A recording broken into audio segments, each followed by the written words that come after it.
বর্ণেরা বর্ণে সুন্দর, শিশুরা মাতৃ করে, এমন একটা প্রবাদ আছে। ছোটবেলায় আমরা ভাব সম্ভাষণ করেছি। বাংলা দ্বিতীয় পত্রে এই ভাব সম্ভাষণটা আমার বেশ প্রিয় ছিল, এবং যখনই এই ভাব সম্ভাষণ আসতো আমি খুব দ্রুততার সাথে এটা উত্তর করার চেষ্টা করতাম। আজকে হুট করে এই ভাব সম্প্রসারণটা খুব মনে পড়লো। কেন মনে পড়লো? এনামুল বিজয়ের ব্যাটিং দেখে। গল টেস্টে এনামূলক বিজয়ের সুযোগ পেয়েছিলেন। প্রথম ইনিংসে তিনি শূন্য করেছেন, দ্বিতীয় ইনিংসেও 4 রান করেছেন। যেভাবে এনামূলক ব্যাটিংটা করেছেন তাকে দেখে খুবই অস্বস্তি মনে হয়েছে। পুরো ইনিংসটাতেই তিনি অস্বস্তি নিয়ে ব্যাটিং করেছেন। দুই ইনিংস যেটাই দেখলাম, বাট মনেই হয়নি যে এত লম্বা সময় ধরে তিনি জাতীয় দলে খেলছেন, ঘরোয়া ক্রিকেট খেলছেন। জাতীয় দলে হয়তো আসা যাওয়ার মধ্যে ছিলেন, বাট ঘরোয়া ক্রিকেটে উনি যেভাবে যে প্রক্রিয়ায় খেলেন, রানের বন্যা বসিয়ে দেন। জাতীয় লিগ বলেন, বিসিএল বলেন, ঢাকা প্রিমিয়ার ডিভিশন বলেন, বিপিএল বলেন, যেখানেই বলেন সেইখানেই তিনি রানের বন্যা বইয়ে দেন। বাট দিন শেষে কিন্তু তিনি ন্যাশনাল টিমে যখন ব্যাক করেন তখন তিনি সেই সুযোগটাকে লুফে নিতে পারেন না, তিনি ব্যর্থ হন। ফলে প্রশ্ন উঠে যায় যে বাংলাদেশের ঘরোয়া ক্রিকেটের মান নিয়ে আসলেই প্রশ্ন আছে। বাংলাদেশের ঘরোয়া ক্রিকেটের মান আসলে একেবারেই পারফেক্ট না। এখানে খুব ভালো মানের আমাদের ক্রিকেটার নাই, আমাদের উইকেটগুলো খুব ভালো মানের না, আমাদের বলটাও খুব ভালো মানের দেওয়া হয় না। এরপরে সব কিছু মিলিয়ে আসলে আয়োজনটা একদম হযবরল হয়।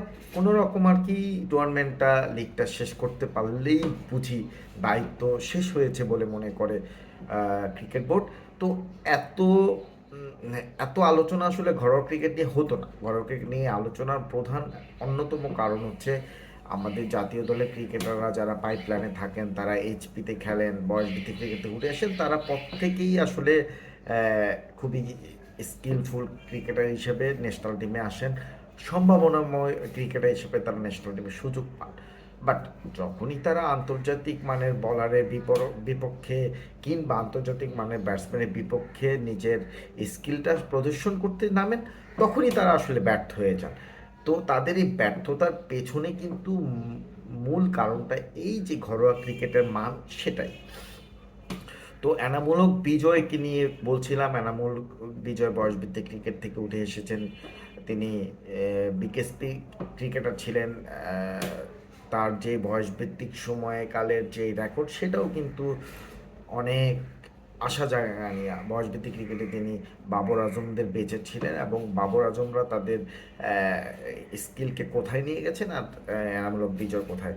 এনামূলক বিজয় 2015 ওয়ার্ল্ড কাপের একজন গুরুত্বপূর্ণ ব্যাটসম্যান হিসেবে তিনি ওই দলের অংশ হয়েছিলেন। বাট একটা ফিল্ডিং করতে যায় একটা ইনজুরিতেই মূলত তিনি আসলে ছন্দ হারান। এরপর তার জায়গায় সৌম্য সরকার আসেন, তো সৌম্য তার বন্ধু। তো এরপর থেকে 2015 সালের পর থেকেই আসলে এনামূলক বিজয় আসা যাওয়ার মিছিলে ছিলেন। শেষ পর্যন্ত তিনি আসলে মানে তার যে ভক্তকুল ছিল, ভক্তকুলটা প্রায়শই আলোচনা করেন যে এনামুল হক আসলে পর্যাপ্ত সুযোগ পাননি, তাকে সেই সুযোগ দেওয়া হয় না। অন্যরা যেভাবে সুযোগ পান সেভাবে এনামুল হক বিজয় সুযোগ পান না।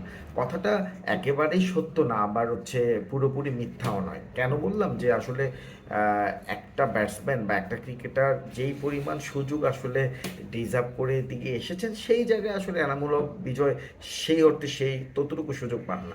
এখন প্রেক্ষাপটটা চেঞ্জ করতে হবে। এখন যেই ক্রিকেট কাঠামো বা এখন যেই জেনারেশন, সেই জেনারেশনে একজন ব্যাটসম্যান আসলে অনেক বেশি সুযোগ পাওয়ার কোনো চান্স নেই। কিংবা অনেকে আবার মানে একজন ক্রিকেটার ধরেন তামিম ইকবাল বা নাজমুল হোসেন শান্তরা যেই পরিমাণ সুযোগ পেয়েছেন, কিংবা সৌম্য সরকাররা সেই পরিমাণ সুযোগ হয়তো এনামূলক বিজয় পাননি। তারপরেও যতটুকু পেয়েছেন সেই সুযোগটু কিন্তু এনামূলক বিজয়ের কাজে লাগানোর প্রয়োজন ছিল, উচিত ছিল, কিন্তু তিনি ব্যর্থ হয়েছেন। সো এনামূলক বিজয়কে অবশ্যই আমরা দেখবো যে এই ন্যাশনাল টিমে হয়তো গল টেস্ট খেলেছেন, নেক্সট টেস্ট খেলবেন কিনা শিওর না, ওয়ানডে হয়তো খেলবেন। তো যেই ফর্মেটেই তিনি খেলেন না কেন, ন্যাশনাল টিমে আসলে তার প্রত্যাশা পারফরমেন্স আমরা হয়তো দেখবো না, বাট ঘরোয়া ক্রিকেটে নেমেই কিন্তু আবার বাজিমাত করবেন এনামুল হক বিজয়। এই জন্যই আসলে বলতে ইচ্ছা করছে যে বর্ণেরা বর্ণে সুন্দর, ঘরোয়া ক্রিকেটে এনামুল হক বিজয়। তো আলটিমেটলি বিজয়কে নিয়ে আসলে আমি নিজেও ব্যক্তিগতভাবে হতাশ, কারণ আমি বিজয়ের ছোটোবেলা থেকেই বিজয়কে চিনি। বিজয়ের ব্যাটিংটা আমি দেখেছি, কিন্তু মানে স্কিলের ঘাটতি ডেফিনেটলি আছে। একজন আম, মানে ভালো মানের বোলিং অ্যাটাকের বিপক্ষে এনামূলক সবসময় একটু নড়বড়ে। সেটা সে এর আগেও প্রমাণ করেছে। বিপিএলে বড় বড় দলের বিপক্ষে বড় বড় বোলিং অ্যাটাকের বিপক্ষে সে ওইভাবে রান করতে পারেনি। প্রিমিয়ার লিগেও অনেক রান করলেও দেখা যায় সেগুলি আসলে অনেক অনেক ক্ষেত্রে খর্বশক্তির বোলিং অ্যাটাকের বিপক্ষেই তার রান। তো সব কিছু মিলিয়ে এনামূলক বিজয়ের স্কিলের অনেক উন্নতির আসলে দরকার আছে। মানে আমার কাছে কষ্ট লাগে এই ভেবে যে আসলে এরকম একটা সম্ভাবনাময় ক্রিকেটারের এভাবে আসলে ঝরে যাওয়াটা আসলে এটা বাংলাদেশের ক্রিকেটের জন্যই আসলে খুব কষ্টকর। সো প্রত্যাশা আসলে করবো যে এনামুল হয়তো এই সিরিজে আরও দু একটি ম্যাচ খেলার সুযোগ পাবেন। এই দু একটি ম্যাচে যদি তিনি পারফর্ম করতে পারেন তাহলে হয়তো তাকে পরের সিরিজে বিবেচনায় রাখতে পারে নির্বাচকরা। বাট হচ্ছে এই সিরিজটি কিন্তু এনামূলক বিজয়ের শেষ সুযোগ। আমি নিশ্চিত এনামূলক আজকের 4 রানে আউট হওয়ার পর সেই উপলব্ধি করেছেন এবং সেই উপলব্ধি থেকেই তিনি ফোকাস রেখে বাকি যে সুযোগগুলো পাবে সেই সুযোগগুলো কাজে লাগাবেন। ধন্যবাদ।